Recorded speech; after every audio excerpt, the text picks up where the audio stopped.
Alerte rouge sur la préservation de la nature et de la biodiversité en France. 1242 espèces sont menacées d'extinction dans l'Hexagone. À partir de ce 1er janvier, un nouvel organisme assurera la préservation et la restauration de la biodiversité dans le pays, l'Office français de la biodiversité. Pour le président de la Ligue de protection des oiseaux, un établissement dédié à la nature est, je cite, une bonne chose. Ce sont d'ailleurs, rappelle-t-il, les ONG qui en avaient appelé de leur vœu lors du Grenelle de l'environnement de 2007, mais les défis qui l'attendent sont de taille.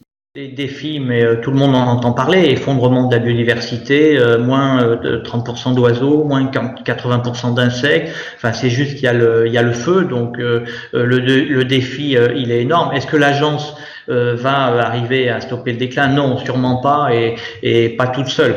La LPO déplore le manque de moyens en termes de personnel et de budget. Nous l'avons fait réagir sur ce qui apparaît comme une contradiction, l'autorisation il y a quelques mois de la chasse de certains oiseaux en voie d'extinction en France. Il y a une schizophrénie française dès qu'il s'agit de faire face aux lobbies agricoles ou cynégétiques, donc la chasse.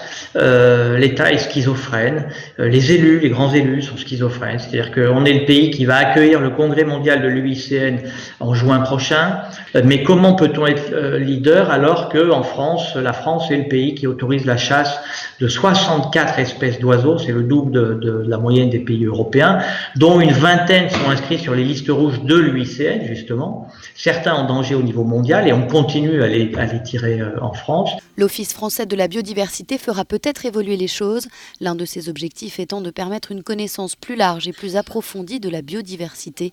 Pour l'heure, contacté par Euronews, il n'a pas été en mesure de nous répondre.